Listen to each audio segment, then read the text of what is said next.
together on the track for a number of the races this year, really battling hard, pushing each other. Just talk us through that race this morning. Yeah, this year sort of turned out a bit different. You start the year and we were all sort of on a level playing field, and Cito had to jump at Phil Bond and really triggered a switch in his car, and we're caught up now above us. So it's sort of turned into, we're battling hard on track, but it's also a full-time job off track of us drivers. Both come from a mechanical background, work on the cars and developing the cars off the track. And we're running like some massive pace in these things. Like we're doing 2:11s in that race then, and got down to 2:10 the first race, which is pretty quick considering last time I was here done 2:13. So like 40 seconds off in less than a year is pretty big. So it's turned into a bit of a engineering game between us, and it's awesome battling us, and then casual race team. So We're enjoying watching it, guys. And Aaron, this morning, Nathan won the battle in race 3. You won the war for the weekend. You won the round. Talk us through your week. Yeah, obviously, myself and Nathan have been pushing each other real hard this weekend, and not only this weekend, all year. We've just had so much fun on the track. It's been amazing how much development we've made, like pushing each other in the last couple of years. We're both in our third year, I think you're in a Trans Am, so it's just a growing category, and they're awesome cars to drive, they're cost-effective racing, and it's definitely becoming the battle of the oils. Absolutely.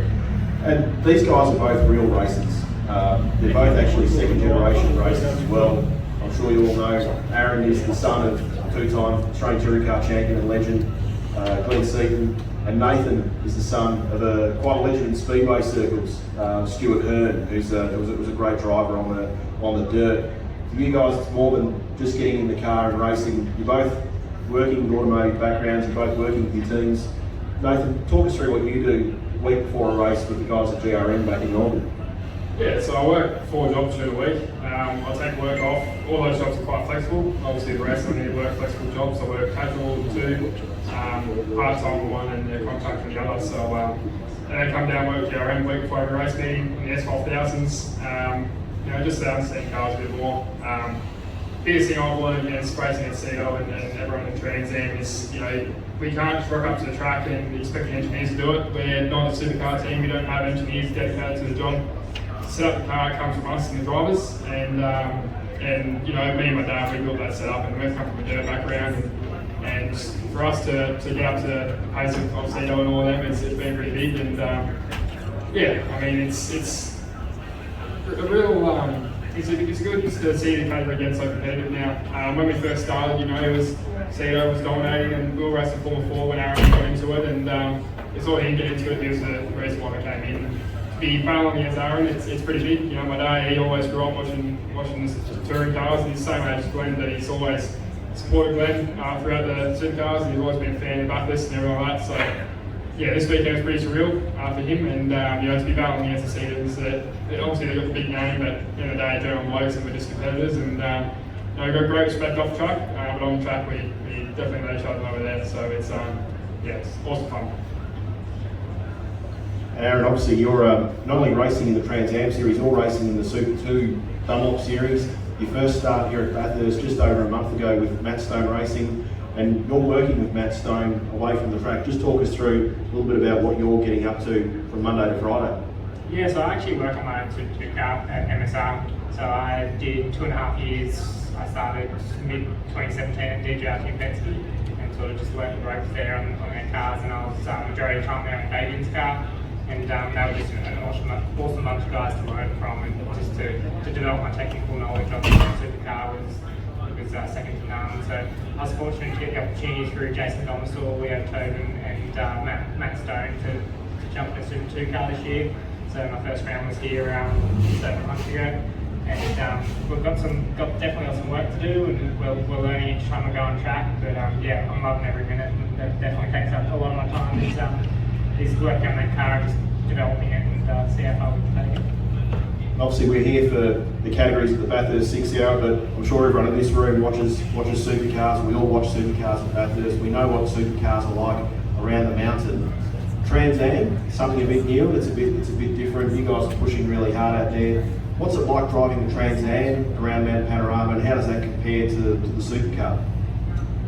They're both sort of similar cars. It's more the tyre on the Trans Am car is where you notice the biggest difference. They're what you call a cross-ply tyre, and they've got a bit of a bulge in the sidewall, which makes the car move around a lot. Whereas the supercars are radial, and everything's more direct movements. So that's probably the biggest change, and also in the braking too. The supercar's got a much bigger rotor versus the Trans Am car's only a little 13-inch rotor, so it's quite small, and definitely got to look after it throughout the race. And they're both very enjoyable to drive, and it's just awesome. Me and Nathan pushing each other and learning as much as we can.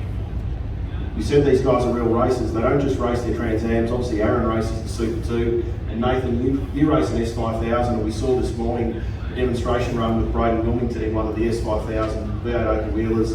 Great taste of what's to come at the Bathurst International in November. And Nathan, at a few races recently, you've been jumping out of your Trans Am on the pit lane, doing a 50-metre jog to get into your S5000 and starting the next race. What's it like driving those open wheel beasts?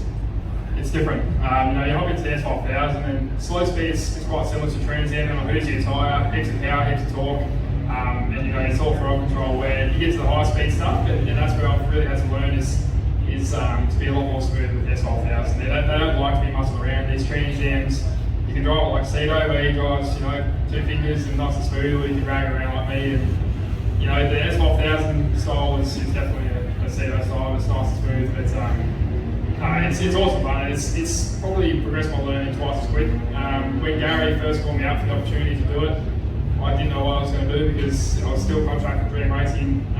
The one thing they wanted to win a championship Trans Am, and I wanted to deliver on that. We worked hard with them to get to this level, to actually have a fight for the championship. And Gary came to me and said, you want to drive S5000 as well? The first all was how we're going to do this. And to do two cars one weekend, it's been a big commitment. From both the teams as well. At least this weekend I had time to focus on the car, and we developed the car a lot throughout the weekends. But going back into swapping between cars, it's definitely something different. The S5000's you finish the race when you up out of that thing, and then you up in the Trans Am, you just want a nice clean race, and you go out and see bloody getting up the house. I don't really get a break through the weekends, but it's awesome fun. I honestly, I'm blessed with the opportunity, and if I have time again, 100% I'll do both. Great stuff. We're enjoying watching it, hopefully as much as you guys are enjoying driving it. Any questions for the boys while they're here? So the Trans Am across the top, how loose are they? They're not too bad, to be honest. I quite like it. You sort of tip in and they lose the rear a little bit, but it actually helps the front get around the corner nice, and you can sort of sneeze in the throttle. I don't know if that's how you feel. For me, I'm wrestling that thing. Around the top. Our car, we've always had it set up to be nice and loose. I've always driven a loose car. I've grown up driving paint bashes and dirt and using throttle control. And for me today, when I got into trouble at the chase, it wasn't normally most cars would just either hit the brakes or just driven in a straight line. But for me, I knew I had to get back on the track. And for these things, you can use a bit of speedway to get them out because the tyres are so forgiving with burning them up. So I've just put on the right foot and just gripped up and driven around. But around the top, you're sort of in control and drift the whole way around there. And if filling in park, you don't turn into it. You turn in and you hit the crest and you opposite lock, and then it grips up and then you turn again. So same as Skyline, and you're really just doing a choreographed dance the whole way around the top of the mountain. So it's cool car. Yeah, awesome around this track. And they're not the fastest, they're not a supercar in speed or anything like that, but they're definitely entertaining to watch. And I had my heart rate on today, and it was 184 the whole way around. So it's pretty big. Now, you mentioned about how different tyres and brakes compared to supercars. I noticed that your times today were 2:11s thereabouts, which is still pretty quick. It surprised me. What's the difference between these as far as how you achieve your lap times and your outright speeds and so on in your corners and so on like that compared to, say, something like a supercar, which we're so often used to? The supercars definitely all paces across the top. All the aero grip, you can just drive in so much harder. It's the great, filming and stepping down Skyline as well.